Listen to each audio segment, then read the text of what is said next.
Hello, everybody. Welcome to Homo Sapiens. I've got someone very, very special sitting digitally opposite me. None other than Jessie Ware. Jessie, we're delighted to have you. A bit of housekeeping. Jessie, welcome aboard Homo Sapiens All-Stars. We're very thrilled to have you joining the firm. As you know... When you say we, do you mean the royal we? You are? I mean me and the listeners. Oh, okay, fine. I thought like we were regal now, Chrissy. Oh, wow. Yeah, Chris is very happy to have you. No. So we asked everyone to write in episode ideas, and people wrote in saying, can you talk about divas? I thought, who better to talk to about divas than Jessie Ware? Chris, you have an excellent theory on this. What was and it? why the queer community love a diva. Do you remember? There's something broken about a diva, but who gets up and fights again. Was it that? It was that, but it was also this kind of theatricality as well of the diva, and the kind of the drama and the kind of effort to attention and all of this. That was also what you were talking about. So this is the beginning of a discussion, I would say, because I'd like everyone to write in. So hello at homosapienspodcast.com, at Homo Sapiens on Instagram. You can subscribe on YouTube. I don't know how you get in touch with us there. Maybe you'd comment under a video. Tell us who you're... That's what I've been told to say. Hold on, do you mind? The door's just gone and he really hates me, this postman. Not at all.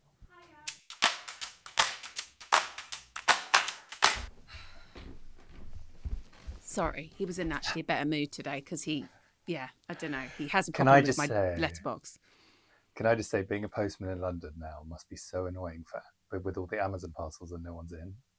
Yeah, you know what? I'm actually going to buy a new one of those doorbells where you can answer it, and so I don't miss them. And what is it? Not a ring. Yeah, well, I'm telling you, this sounds like a product placement. Basically, this is not a diva chat, by the way. Well, this sounds quite diva behaviour, maybe. Okay, so I got a robot vacuum. Yeah. That does the thing. It's like Chucky. Well, it could turn on me in the night and suffocate me. We'll find out once it's mapped my whole house. It's unbelievable. Really? I think I'm going to call him a he because I don't like the idea of my vacuum cleaner being called a she. Do you know what I mean? Beautiful. Okay, so let's just talk about between us, how do you define a diva? I guess my idea of a diva is kind of it kind of started my understanding of the voice. It was about the voice. So when I was thinking about divas, I was thinking about Whitney Houston. Yeah. I was thinking about Shaka Khan. Yes. Mariah. Diana Ross, exactly. So it was kind of, it was mainly about the voice, but then you think about people like, and also this is the voice, but Bette Midler, Barbara Streisand, those are my divas, I think. But who are we to argue, Jessie? Let's ask the listeners.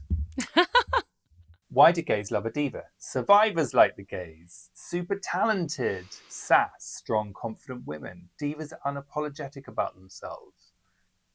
We love strong women, says Bapalicious. J-God, we love strong women. Matt says strong, powerful women, the drama.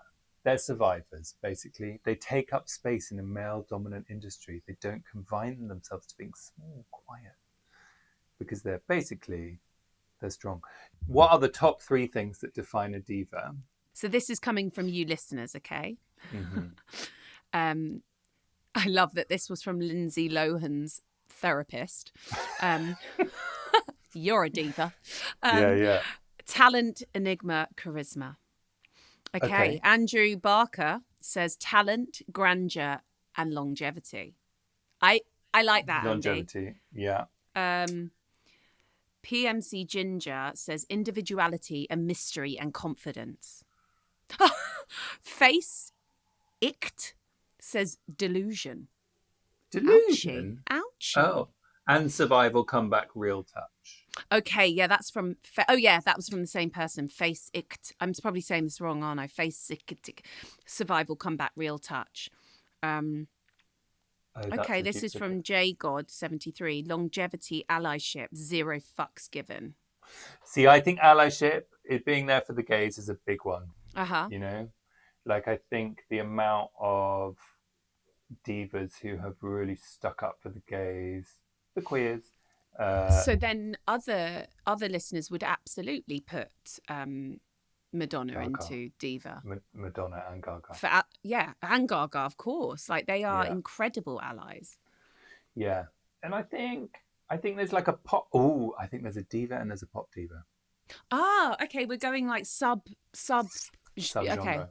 Okay. That's Nice. what I think. By the way, everyone who is not agreeing, you've got to write in, because this is the point. mean, There's a lot here about struggle as well. People talking about struggle, and I think that is important, showing that you have got the inner strength. So do you know that thing? People pay money to see people on stage believe in themselves because nobody believes in themselves. I thought that was so cool. Love that. It's major, isn't it? Also, like, not to bring it back to myself too much in this podcast, but that is No. absolutely, and I've talked about this before, but that is absolutely what made me become the performer that I am.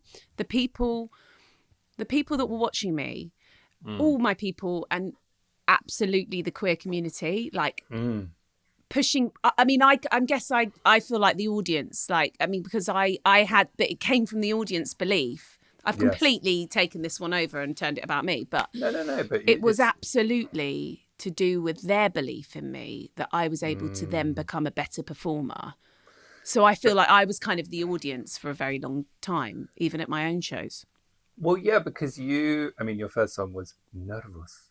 So It was like, you weren't like, you weren't someone following a traditional path. You had obviously correct me when I'm wrong, but like, you had an amazing voice. So then people asked you to sing on things, and then that kind of turned you into an artist, right? But you didn't have that full performance written in from day one. It fell upon you, which I think is amazing. But I think the audience believed in you before you believed in yourself. Absolutely. And I think that's like been my whole career. And now I think I kind of I don't think that's true now. No, I think I understand myself now better, but that's all thanks to the audience, to be honest. But also trusting your gut as well, like going what you think is fun and what you think is good, and like building on that, and also like taking the and I think divas do this, they appear to do this without thinking, and great entertainers appear to do this without thinking, but I do think it requires a lot of thought, is just having complete and utter confidence in, like, this is the show, this is what we're doing, and you're going to have fun my way, And I don't think many people are born with that level of kind of, because it requires a teeny bit of delusion, I think. So going back to old Faceit, maybe you're right. But no, I don't think of it as delusion. I think it more of escapism and fantasy. Yes, fantasy. Which is the funnest. I believe Jade Thirlwall is on her way to being diva. Do you? Yeah. I think, like, well, because her voice is insane. Yeah. Ally, incredible ally. But everyone's kind of giving her the princess title at the moment because I guess it's like her debut record, even though she's been in a very highly successful, incredible pop group. But she's giving the theatre. I feel like she invited us all into her world.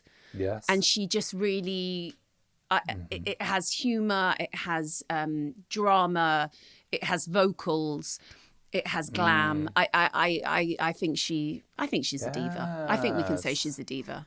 There's something kind of punk about what she's doing as well. I like it a lot. Gaga, Madonna, in that pop diva sense, there's always something kind of punk and going against the grain about it, isn't there? And it is always about misfits in some way, like... can we add another one? Chapel Roan, then, I think, is... Someone wrote that in, actually. I think I went to see her, and she has a similar... she always called herself kind of an outsider, didn't she? And if I'm misquoting, apologies, but like that idea of being like the other, the misfit. And I feel like that's a similar thing. And the energy, when I saw her at Brixton Academy, like there was such an amazing energy from the audience and an identity. And I think that is such an exciting thing for for the audience to be a part of this community that not only is, you know, loving the music, but they can feel empowered being audience members as well. And I think Chapel Roan is amazing. Yeah, and she presents all of that misfitness with complete fearlessness, doesn't she? I think that's also a hallmark. Outfits, vocals. Yeah. I don't know. But then, would you call these pop divas? Chris would say pop diva for this. I think I would personally. Or are we going punk diva now? Have we got another sub? I think pop will always pop to punk, don't you? I think they'll always use it as like a nice bit of anarchy. But can I just say something that no one else? Two things, and this is only because I'm a fan of everyone involved. But I just wondered if you had thought it. So, do you not think Chapel Roan sounds like Marina and the Diamonds? I feel like no one says that, but I think they sound quite similar. Like semi with the kind of some of the kind of hyper pop stuff in it, and like the vibrato, kind of, But no, I feel like they sound quite different. Marina's great. I love Marina. She's got diva. She has, but then she kind of was always like, and I think that shows, as some of you were saying, longevity. She has like a real. Marina is really interesting in the sense that like she has this huge audience, but weirdly you don't kind of hear from her in the same way. I don't know. Totally, I think, and also that new album was amazing. And I really love her. The visuals were sexy. She's sexy. And I think she messes it around. Like, wasn't the album called Fruit, the other one that she did before that? Like, everything feels like it has a different identity, much like a kind of a Gaga or Madonna has. But she so knows herself and knows her fans. And like, she had one of the biggest audiences, I think, at Coachella. And really. And because there's this longevity about her, she's been here for, I mean, she was doing Marina and the Diamonds when I was before I was even a backing singer for my mate Jack. So like, she's been doing it for like 20 something years. Do you know what I mean? But she's kept that fan base and just built and built and built. Yes. And I mean, do we need to talk about Kate Bush here? Because she originally reminded me of Kate Bush. That was because she was much more piano at the beginning, and then she's kind of gone through like almost Gwen Stefani screwy pop, with pop stuff. But is Kate Bush a diva? No one's mentioned her here. I mean, she's an icon, and she's got, I don't know, I'd put her in there. Sure, let's add. I don't want her to feel alone and left out. We should talk about soul, because this is the thing that I think that people are alluding to here a little bit. Survival, comeback, enigma. We haven't talked about Amy Winehouse. Oh my God. Like, yeah, go on. You know, I don't know. I'm trying to think of like the tragedy, like, you know, with poor Amy, who was just so incredible. Yeah. And lost. And then Whitney, you know, there's this struggle that was so visible. Yeah. Vocals for days. I don't know.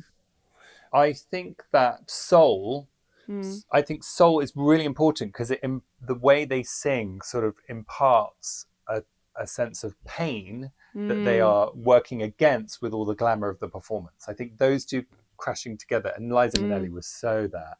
I think that is a big hallmark of a diva in the older school sense, you know, but like, I think singing is therapy. I think you can actually contact your inner world through singing if you can't in your head or in conversation. Would you agree with that? Yeah, I would actually. And I mean, there's like, there's medical therapies that, you know, to calm your parasympathetic, I'm going to sound like I'm doing too. Parasympathetic nerve. They tell you to hum, don't they? So having that like that, and that can kind of calm you down. But there's that idea of sound and connection and emotion and just the pure like actual feeling of sound. And there is nothing better than singing in a group. So true. It's the greatest feeling in the world. Like, even if they're not even singing well, I can cry at any group chorus. Like, yes. there's something about a choir or just everyone singing and connecting and not having to communicate with, you know, language in the, like, I don't know, the most kind of basic level. It's beautiful and it's magical. And yeah, I mean, I'm the biggest fan of musicals because I do love that step up into a different reality that isn't necessarily real life. You know, I love it. I mean, I like the escapism and I but yeah, the idea of singing, and as a singer I can communicate sometimes better on stage through a song than I would be able to if I was sitting face to face with somebody. Totally. You know, like, and you doing that helps us do that. But like, you know, we all have songs that mean something to us that weren't written for us. They were written about somebody else's struggle or relationship or but you can connect to that with the melody, the word and melody together. So yeah, it's powerful. Yeah. And that's what Dolly does. You know, really, really always has. And that's country and western. But then Dolly gave that to Whitney. And it became a totally different like moment for that song. So if anyone doesn't know this story, so I Will Always Love You was a Dolly Parton song. Then they were making and it was about her breakup with, was it about her breakup with her longtime collaborator? Oh, was it? Yeah. Oh my God, there's the greatest podcast that I listened to in lockdown that's called, oh shit, what's it called? I'm gonna have to find it because it was one of the best. It's all about Dolly Parton. And it's so fascinating. It talks about all her growing up and all the songs. Let me find it. I'm finding it. Podcast on. Okay. It's called Dolly Parton's America. It's amazing. Oh yes, I've seen that. Oh, I didn't know it was good. It's fantastic. Right. And they talk about I Will Always Love You, and it was very much like a parting song, as you can see. Yeah. And this, you know, they'd had this relationship. I don't know if it had been romantic, but it was like an intense relationship. And it was like, it's time for me to go my own way kind of thing. And thank you for everything. But yeah, and then carry on, Chris. Well, then they were making The Bodyguard, the film, and not the one with Richard Madden on ITV or BBC. And then Kevin Costner suggested the song and said Whitney Houston should cover it. Right? It was Kev's idea. I didn't know. It was Kev's idea. Oh, he was the one. And then it became the biggest song of all time and was number one for 18 weeks or whatever. But super interesting. And there's also something maybe about having an alter ego as well. Like I'm thinking about Sasha Fierce. Do you know, like that's Beyonce's diva alter ego, would you say? Would that be an accurate description? Yeah, sure. Do you have someone like that you just that you personally inhabit? I just haven't been able to give her a name. I mean, I guess like when I'm on stage, I mean, you've known me since I was little, Chris, and it's not like I was getting a whipper out and like talking about sex all the time when we were well, also that would have been weird, but do you know what I mean? I was like a bit goofy, always trying to make people laugh. Me and you were always just trying to make each other laugh and succeeded. And but I and this is quite right because I was a young girl. I mean, I was a tween and but I wasn't confident. And for me, when I get on stage, and it's definitely been choreography and costume extent, and also credit to my absolutely brilliant co-writers Danny Parker and Shun, who I think would both call them, like, they would both identify as queer. Right. Absolutely. But I think when we were writing What's Your Pleasure, where I feel like this alter ego came out in the whole album. Songs not in the whole album, like, but in songs like What's Your Pleasure or Ooh La La. Yeah. And then on That Feels Good, Shake the Bottle, where I list all these guys I've had relationships with, you know, and it's, I mean, I think it's got maybe less innuendo than Wood has on Taylor Swift's new record, but you know, it's giving her a run for her money.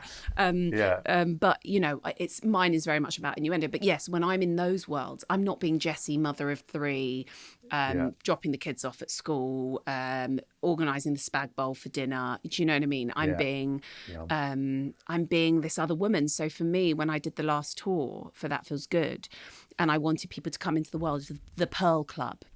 Yes. Pearls is also a diva. That's diva, I think. Yes.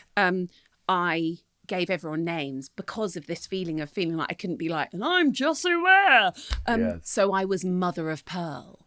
Because, you know, I had Caviar on stage. I had Rocksteady Eddie. I had Monsieur. I tried to call the drummer Fish Sticks, but he wasn't up for it. But anyway, Mother of Pearl was... It was perfect because I kind of it felt grand and it felt confident and it felt nurturing, but with the a wink wink. That's nice. So I don't know whether I have to keep on changing my character, my alter ego, but she had a name for the last tour, but I don't know if I can't bring Mother of Pearl back. Mother of Pearl, yeah. I think she should have chapters. Yeah, I know. So I'm like, the next record has got a lot to do with nature, and it's very kind of pastoral and sensual, and you know, Minnie Riperton has been a big influence on it, and I'm like, I can't call myself Mother Nature now. Do you know what I mean? It's a bit much. I need to no, Mother Nature's too much. Mother needs to go now. Like, I mean, like I've done my Mother and Mother of Pearl, but then you do Rebirth. Okay, yeah. So then she's Pearl because she's of the earth. Okay, fine. We'll keep on fleshing this out. But anyway, yes, I do have an alter ego. And I remember this very vivid moment when I was doing the Free Yourself music video. And the alter ego was in full sight. I was supposed to be this high priestess that was kind of encouraging everyone to free themselves. So like all these people come in and I'm like, basically just want them to all get naked. And everyone's kind of... taken over and everyone's just naked, and then we're all dining on this table and I'm on the table naked, kind of like, you know, Adam and Eve, like, yeah. And I've got like a bunch of grapes there, and these poor people that had like my arse in their face as they were on this long banquet table, and I was like, fuck it, I'm just going to be naked because fuck it, like it's the video and it's better.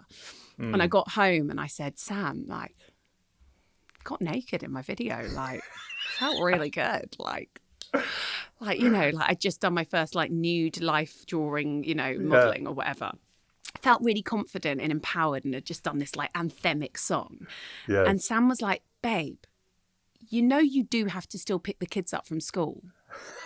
And I was like, it was like a crash landing. And he's like the biggest feminist, the biggest kind of supporter of me. But it was like, I was up there and it went, and I became like a poor unfortunate soul. And, you know, Ursula's like, I was like that. Oh, yeah. Oh, God, that's a terrible idea. Anyway, but don't you have to have the transition? Like, you can't live in that world all the time. You can't be the mad. naked person on the table. And I think it's great to have, you know, to be able to switch between the two. And actually, I think what's interesting as well is like what ends up on screen compared to what you have to do on the shoot to what ends up on screen is quite different. Like, it doesn't strike you that you're naked. It's really interesting. Like, because I remember you saying to me before I saw it, you were like, oh, I got naked. And I was like, wow, okay. You know, like, what does that mean? Well, no, it's just like, I wonder what that looks like. You know what I mean? Like, this is also like somebody that isn't the most confident in my own body. It's not like, you know, I've got like the flattest chest in the world. Like, my mum used to call it aspirins on an ironing board. Do you know what I mean? Like, such a cow. Thank you, Lenny. Like, yeah. And then, you know, like I'm not exactly like my body is not my selling point. Do you know what I mean? It's not what I sell. True, but it's that idea that like I don't, and props to everyone that has banging bodies, but like that's not my selling point of my music. Do you know what I mean? Like, that's not throwing shade to other people. Do you know what I mean?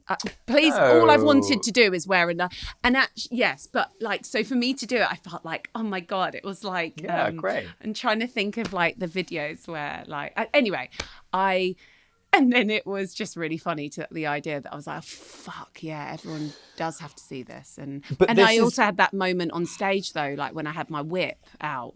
Yes. At Ali Pali, and I thought, oh my God, I've invited loads of my daughter's mum friends from this new school that we started, and I thought, fucking hell, they're going to think I'm a wild one. And also, like, are they going to want to roll with me after this? Like, thinking I've got a bondage dungeon in the basement. Yeah, because your mic was well, you've got to do something with the basement, babe.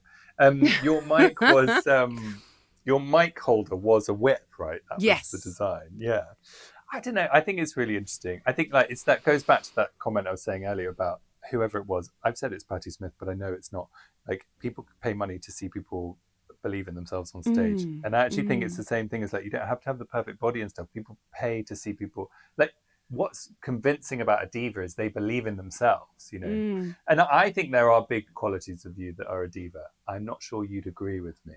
But I think there is a big part of you. I think your soul, the first thing I ever connected with about you and your music is the soul. Oh, and I thanks. think there's this big soul in there that's thinking and working things out and communicating things. And that is a real unbreakable, like, I think it has to have that at its heart, you know? Thank you. I asked everyone, I don't know why I did this, but I've done it now. I said, do we want people to tell my Mariah Carey story? Yes. Yes. You have a Mariah Carey story and I don't know it. I don't know if I've told you this. It was many years ago. So Mariah, for the lawyers, Mariah was not involved. Okay? Okay, fine. I don't think this was Mariah's idea. When I started working at MTV as an intern, where I worked when I was like 19, me and Grimmy which we all were thought was together. the coolest job you ever had. The coolest job in the world. Yeah. Mariah Carey had been in recently, and the story was that Mariah had, wherever she went in MTV, there was a pink pathway painted so that she would only walk on pink. And I'm saying I was told this was MTV's idea, not Mariah's. And that she had her dressing room, they filled her dressing room with puppies. I heard this too. Did you? Yeah, but let's think about this. You were 19. This was kind of Mimi era. This was Alter Ego. It was. So maybe it was Mimi that needed the pink carpet and the puppies. Yes. It was that amazing time. I loved that Mariah world. Oh, it was amazing. And the like songs, Fantasy, Heartbreaker. The videos were incredible. Oh my God. My All was earlier, wasn't it? Yeah, that was early. That was pre-divorce. My All, what a tune. She was big. That's when she was playing His Game, whatever the husband was called. And then the manager. Yeah, and then she broke up with him, and then she did. What was the one where the video where she broke out the handcuffs and smacked the guy in the... Was it Honey? Yes. Honey, what a fucking video. Can I just say though, whenever you play Honey, no one is that interested in it. No one wants to dance to Honey quite as much as I do. But they want to fuck to Honey. Maybe it's more of a fucking song. Not a bridge shagging song, sorry. I also had a thing at Glastonbury where maybe I had lots of fun. And I ended up wherever I went, because someone had given me some kind of mushrooms or something. Someone had given me, I hadn't been involved. Everywhere I went, all I could hear was Mariah Carey, Make It Happen. Like every tent, every stage, I was like, oh my God, they're playing Mariah Carey. And they weren't. And they weren't. Oh my God, that's so how much funny. I love Mariah. You need to get Mariah on this. Do you know, we've never even asked. Well, I don't know why. You know what? I don't think Mimi would do it. I mean, let's see after this episode. I'll tell you a really Maybe her lovely lawyer story. will. Yeah. Oh, yeah. Yeah, just while I've got you on the phone, could you ask Mariah if she'd come on? I'll also tell you another lovely story that I think sums up divas in modern divas. When I did a video for the Saturdays, Rochelle, who was in the Saturdays. Yeah, my manager managed them. Oh, yeah. Peter Lorraine, Rochelle, love her. Rochelle is the nicest person in the world, and she brought in a whole like Magimix situation and veg to make everybody who wanted one a like a soup for lunch. All the girls, everyone. Isn't that the She sweetest brought story? a Magimix to set. Veg to set. And it was like, did you taste who it? wants what? No, I was a bit busy. But Oh, I'm so sad that you didn't taste it. Did Isn't that anyone kind of eat her? it? Oh, that's what the girls had for lunch. I love that story. It's so nice. Jessie, I think we've done a good initial deep dive here. Listeners, you've got to come in and tell us what we've got wrong. I'm standing by my diva thing. I think you can be a pop diva or a diva, and I'm standing by that. So take me on. Hello at homosapienspodcast.com, at Homo Sapiens on Instagram. And what you've also got to do is go to Homo Sapiens Pod on YouTube and subscribe, because that's where the videos are. And then you've also got to write in and tell us what topics you want Jessie to talk about on her future episodes, because you guys decide. Am I doing another one? You're doing 3, babe. Oh, fuck off. Am I? I didn't sign up for this. No, I'm joking. Yes, I'm really excited to hear what people say and also what you want us to talk about next. Maybe they just want us to talk about soups. What's your favourite soup? Well, we could do with a splash of Mother Earth here. I can give you, it's maybe not as good, but I think people will enjoy this. Rochelle had the Magimix on set of a music video. When I was in Ibiza really early in my career, I think I was like singing with Disclosure at one of the Ibiza nights or something. I think it was like for a BBC Radio 1 thing, and Iggy Azalea was backstage with us. Amazing. And I chatted to her, and we were talking about like her being away from home because she was in Europe, and I said we were talking about tour buses, and she always had a slow cooker, hot pot on the tour bus. Really? Iggy Azalea loved to have a little slow cooked meal ready just when she got off stage. Yeah. I really love that. And I was determined to do it, and I never did. It was a nice idea. I had a slow cooker for a bit. I loved it. I've been getting sourdough, pre-made sourdough dough, frozen, and you take it out take it out the freezer, leave it for a few hours, and then you bake it, and it's the simplest thing. It cooks in 20 minutes. No. I'm trying to resurrect my starter right now. Maybe I will suck it off. Well, we'll find out, because it doesn't look like it's. How long does it take to actually make sourdough? Oh, it's quite a pain in the arse. I found my flow when I was and I was getting quite obsessed. You have to kind of let the starter basically become more alive, and that if you haven't been using it regularly, you kind of need to feed it and make it feel really fizzy. So that's kind of 4 to 12 hours that you need to let it kind of come alive. And then the actual making of the bread, anywhere between 3 and 4 hours, I think. And then you have to let it prove overnight. So it's a big old, it's a 2-day jobby. How do you have the energy to do that? Well, to be fair, because I've been really deep in the record, I haven't been able to do it that much. And my sourdough starter is depressed, and I need to revive it. But Jessie, so someone vaguely outlined what you've done in the past 4 days. I saw you on Thursday, right? I have done nothing since I saw you. I was knackered. You have done, what have you done? You went to Starlight Express. I interviewed Maya Rudolph on Friday. Maya Rudolph. You went to another show, something else. Oh, yeah. 3 Little Pigs at the Unicorn Theatre. Yeah. Celebrating my mum's birthday. Yeah, but these are all fun stuff. This week is mental. This week is yeah. I've got Nicola Roberts at Hadestown on Tuesday, which I'm really excited to see her. I think she's playing Persephone. Really excited to go and support her. Oh yes. Thursday I have a birthday. Friday I have a housewarming. Saturday I have Self-Esteem, which I'm really excited to go and see. Sunday I'm going to sing. I'm going to go to Ronnie's, and they've asked me to sing a song, so I may just get up. But now then that feels like I kind of wanted to just go, yeah, but this is fun stuff. I was saying this. I was like, I love nothing better than to go to bed and just watch Schitt's Creek or something, or Housewives. But we're only young once. I mean, can I say I'm young? I'm 41 next week. But yes. I don't know. Some people won't want to hang out with me soon. I'll probably, you know what I mean. So but yeah, we pack it in. But do you get tired?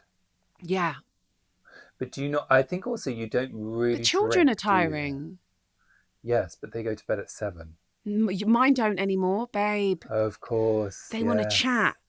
All like my daughter just wants to chat. She doesn't tell me anything in the day, and then when it's bedtime, she wants to talk about her feelings. And you're like, okay, let's go. No, I'm not a massive drinker. I'm a big eater. I'm less of a drinker, so I could probably but I was absolutely steaming at Gaga. Were you? Yeah, because I think drinking, it makes you 5 times more tired. So I think if I was doing all that sober or a version of sober, then it's not like I'm getting wild drunk. But like, how can you? Do you know? But babes, like, we do such fun things. You get to direct big, amazing series and work with exciting people. You get to do your podcast. Like, I get to do my podcast, even though that sometimes feels like a lot of effort. But then we had such an amazing week with an incredible guest last week. Yeah, well, but yeah, I am quite tired. But I make sure that I get 8 hours. I'm quite like. Well, the kids better not come to me in the night because I'm like, no, I need my 8 hours. Well, this is the thing, is that you go to bed at 6 p.m. or something crazy. I try to, but now, because my daughter wants to chat about feelings till, 8:30. Till 6:15. I'm like, no, it's now like I'm 10 o'clock girl now.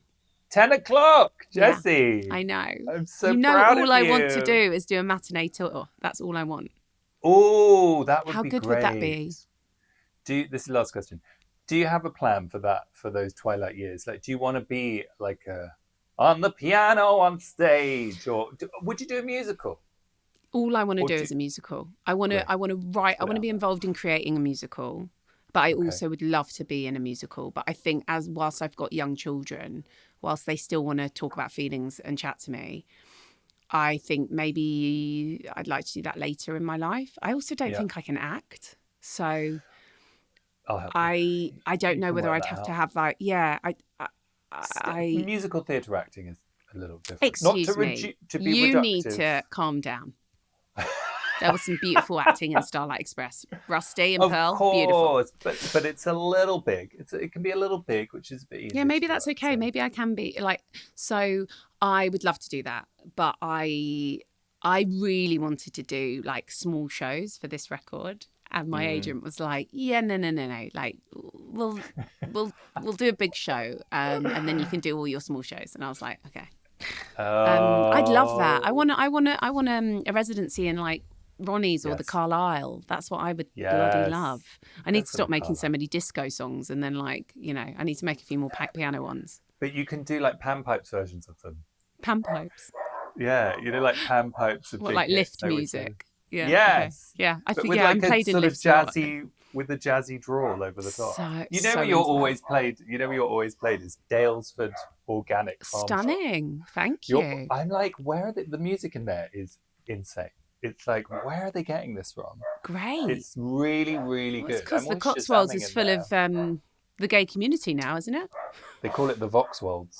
The Voxwolds. Yeah. Amazing. Yeah. Babe, this has been wonderful. Thank you. Is that your dog in the background? Oh, can you hear him? Yeah. Ridley trying to be like some big kind of wolf man. Oh, God. It's the piddliest dog. If anyone doesn't know, it's a little sausage dog. He is the noisiest dog in the world. This has been beautiful. Thank you, Jess. Hello, everyone. Write in. Hello at Homo Sapiens. Yeah. We'll talk about anything. Great. Write in. Say what you want Jessie to do. Let's talk about. Bye, everybody. Bye. Bye.